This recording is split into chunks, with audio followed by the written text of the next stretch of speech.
Hello everyone and welcome to Scheduling in Time Simplicity again. Today we're going to take a look at how to let employees self-schedule.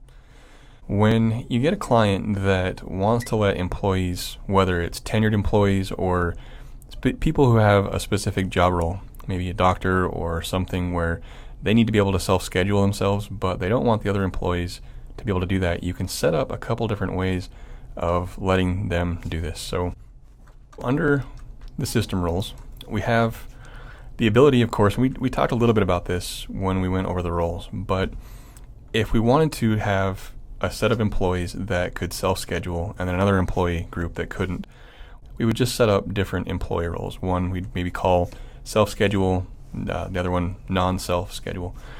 But inside that employee role, you have the option to turn on or off right here, this self-schedule option.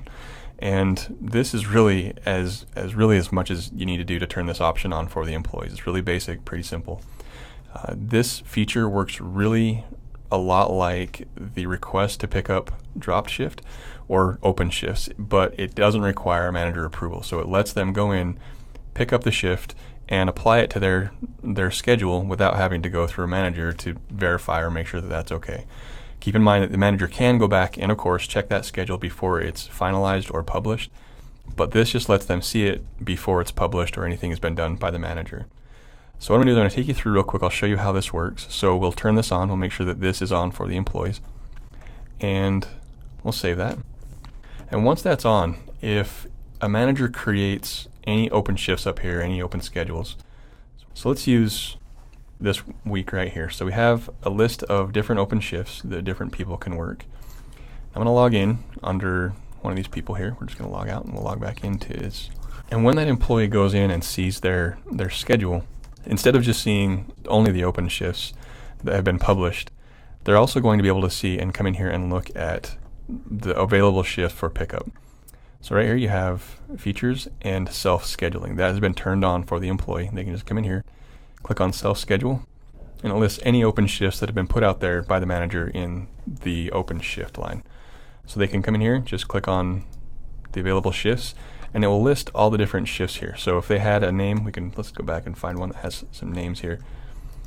So it'll have the schedule name right here, along with the date that it's for, and the start and stop times with the lunch, the hours, and then the position that they're going to be picking up. So they can highlight that, hit select, and it assigns that to them immediately. They don't have to go in. It doesn't go to a manager for approval.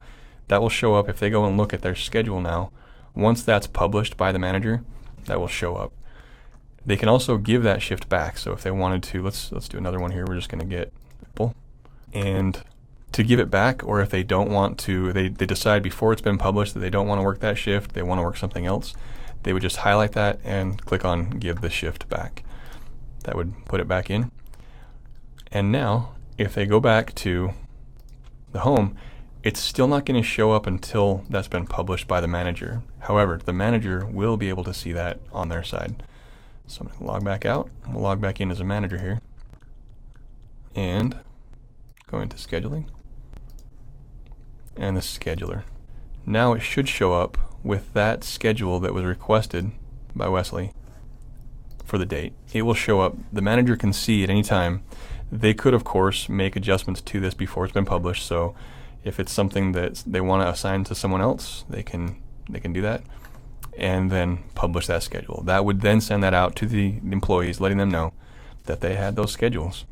So it's pretty straightforward, relatively easy. It's one of the easier features if they wanted something like that turned on.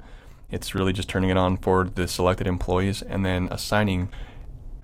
The employees would need to have that role assigned to them. So if you set up multiple roles that one didn't have it and the other one did, you could go into the employee group here, the employees, and assign which role you wanted to give them. And whichever one you gave them right there, whether it was turned on or turned off, that would be where they would be able to access that self-scheduling. And that is self-scheduling. Again, I hope this helps, and as always, have a great day.